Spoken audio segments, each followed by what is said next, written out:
Hey guys, welcome to Libby's Lounge. I keep saying I'm going to make these videos and then for whatever reason I don't, because I feel like they have to be more professional or more scripted. But I posted on my TikTok and Facebook about a manuscript that got ruined, and I want to show it to you guys and kind of go through it as I pick it up and put it away because we need to pack it up for moving. So I'm going to show it to you. So the manuscript was an original manuscript that, like, the very first version of the Assassin's Legacy, it was young adult, it was badly written. You can see it got ruined in a pipe bursting scenario just a few weeks ago. All right, ignore the back because I'm in my garage since that's where I had these stored and it's a mess in here. But this is life and this is my lounge today, so welcome in. Now, this manuscript, oh my God, I was so young. I was like a teenager when I wrote this, and it's very evident my taste in books and my taste in a lot of things. And I think this is actually two different manuscripts, and I only say that because this is printed in purple and this is printed in black. But I think they are the same like era of writing. So we're gonna learn some fun facts about Aaron and Decius and Luke before they became the badasses that they are today. All right, so let's talk about first how they were teenagers. In the original version, Aaron and Decius were young adults. They were only 17 and 18 because I was just out of young adulthood myself, and that is what I read and that is what I connected with. I didn't know any different.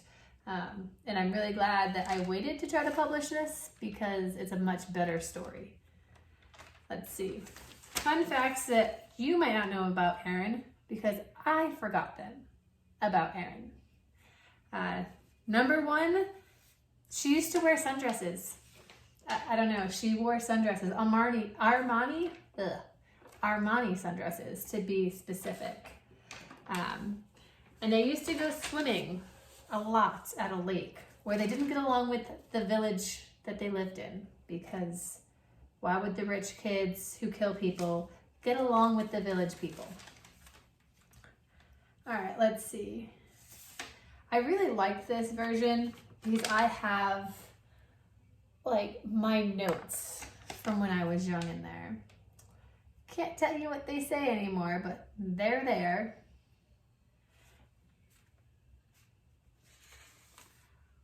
So in the original version, the town that they lived in, that they controlled because they had money, hated them.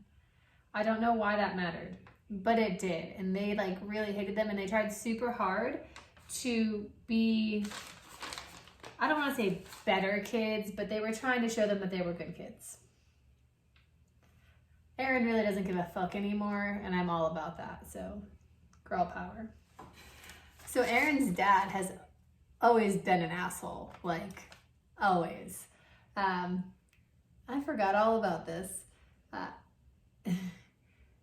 News of your something, I can't read because it's all melted into the page.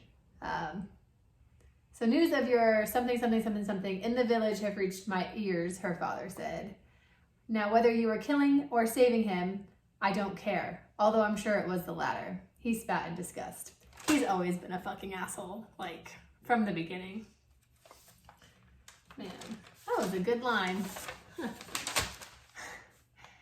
So, this character did not make it into the new drafts, mainly because I had too much going on in the new drafts to have any extra characters that weren't needed.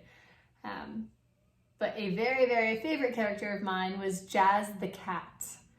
Erin had a cat, and she loved this freaking cat, and her dad hated the cat, and it was a big contention in the book at the time. And Luke also really loved the cat.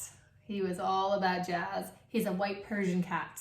A shout out to my sister's cat, who I was super allergic to when I moved in with her, but fell in love with him all the same.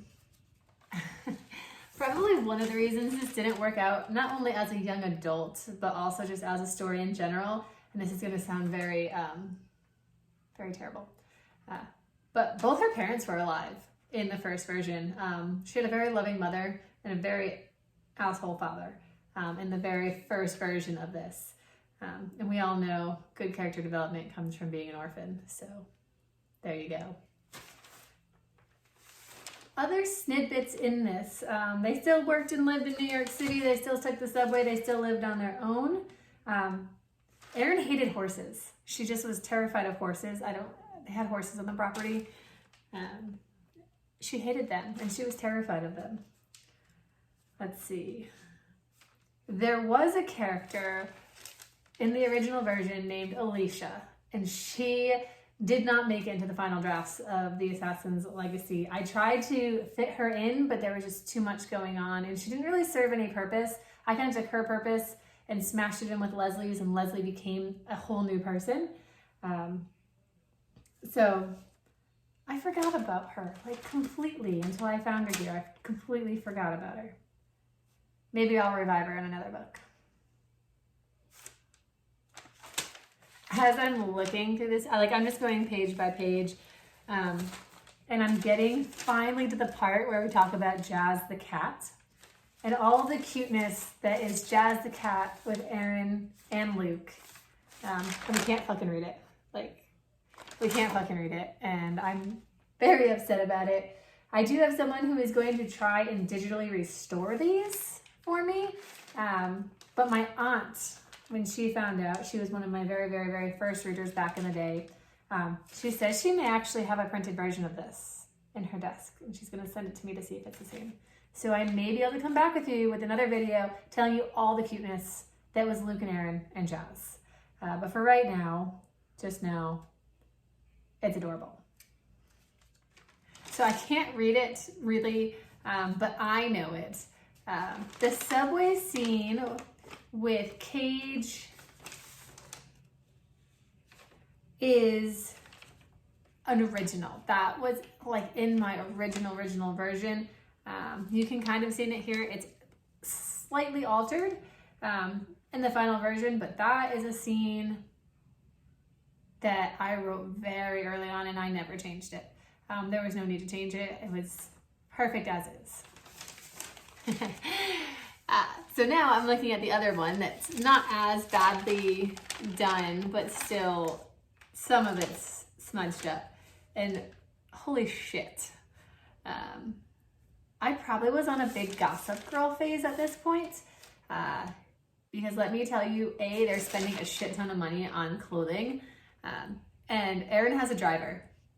Why they need a driver when they are like fucking badasses that likes to run on rooftops, I don't know.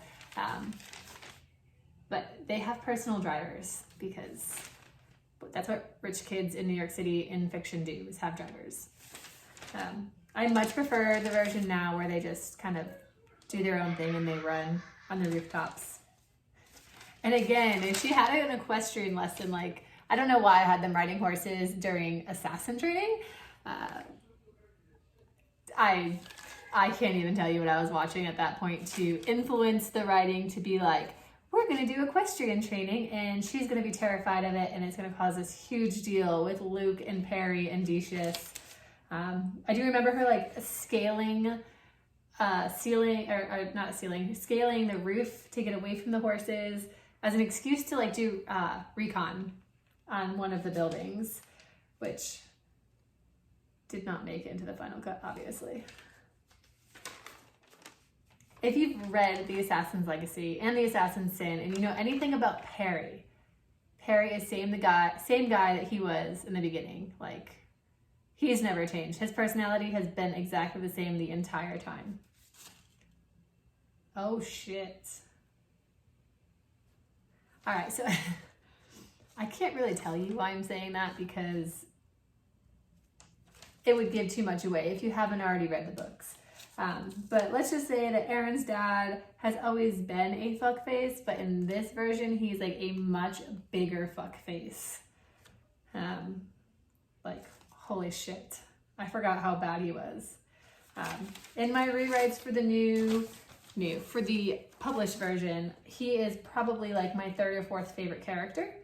And I hated him. Like, I hated him when I first wrote him, but his character development throughout like the 10 years it took me to write that book turned him into like top five favorite characters. He was like super abusive. Like, I can't believe I wrote that shit, how abusive he was.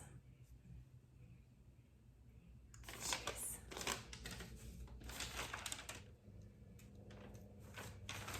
Yeah. Wow. As a writer, it is shocking to go back and read what I wrote, not remembering that I wrote it. And to see the character development of the very first idea of this story all the way through the published version. And just the writing in general. Oh, and they had gray eyes. Aaron and Decius had gray eyes in the original version. They probably also had blonde hair. If I had to go back and look, I'm pretty sure they probably had blonde hair and gray eyes, because that was my go-to jam for the longest time. So that was just one manuscript. I have like this stack here. I haven't really gone through it because, well, I don't know what's in it, to be honest. I print a lot. I like to have the paper so I can read through it and know, like, see it better than the computer, I guess, and waste a lot of paper and ink. So I'm not even sure what these are, to be honest. All right, so this stack of papers right here, I'm kind of like gonna go through it a little bit. I'm going to say that these are my college papers because I have a lot of the same story printed here, just in different colored ink. And I don't know if I did that, but when I was doing my undergrad for creative writing, we would send an email with our manuscript and we were responsible for printing it out. So like all of my classmates, when they had a paper to turn in, they would send it to us and we were responsible for printing it out and then marking it up as we wanted to. So I'm going to assume that's what most of this is, but I don't know for sure. Fun fact, the Assassin's Legacy was originally called Assassin Genesis. I fucking forgot about that. Like 100% forgot about that. It's going to be backwards probably, but yeah, Genesis. I wonder where the fuck I was going with that. Let's see.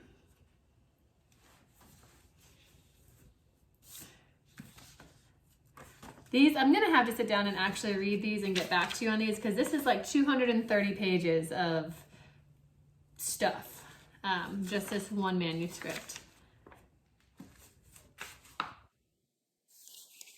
Oh, so so this was my Gossip Girl and Harry Potter, probably Pretty Little Liars, like maybe Pretty Little Liars was a little bit later. But this was heavily school oriented, like assassins go to Hogwarts, basically is probably what it was in my brain at the time. Assassins go to Hogwarts in New York City and are rich. That's gonna be my new pitch. That's gonna be the new pitch for the book. Assassins like Hogwarts in New York City. Assassins meet Gossip Girl. Oh man, I can do this all day. Let's see. Anyway, okay, back on track. Holy shit. All right, so this manuscript right here, I actually have it copyrighted at the bottom. And it's probably gonna be backwards, but 2012. So this is a manuscript from 2012.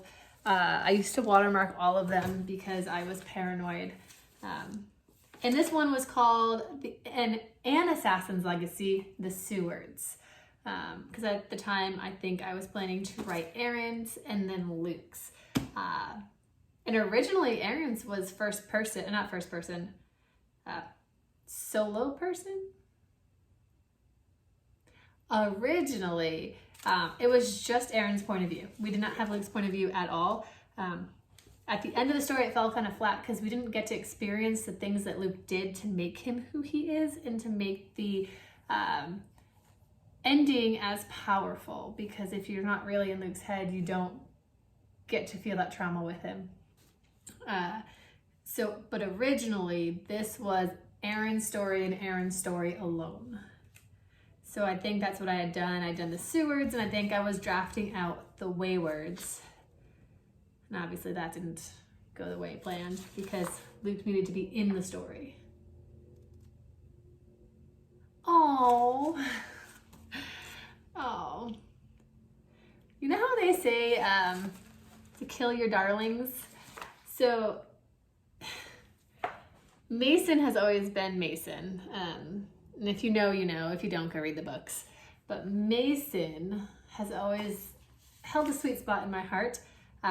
In this version right here, when they were more school-oriented and less not school-oriented, Mason had a daughter, and her name was Molly.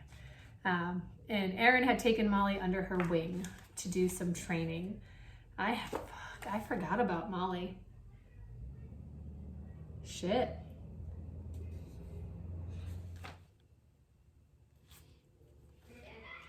Oh, wow. So I'm trying to remember what storyline this is because the big bad in my book, book 1, book 2, if you know, you know. If you don't, go read the fucking book. But it wasn't the big bad until probably close to my final rewrites, or the last version of the rewrites. If I have another video up and it's talks about my writing process, and you can find out all about that there. But I did rewrite the book like a bunch of times, and that big bad did not exist. And the big bad here is like a bunch of teachers who are also assassins. Honestly, I don't remember. I'll have to read through the book again. The first version of the book? The crappy version of the book is what we'll go with. There's so much to unpack in these. I'll do a whole nother video on them. But if you enjoyed it, let me know. I'll dig in through some of these. Maybe I'll post some of the videos that I've created. And that's what I got for you guys today.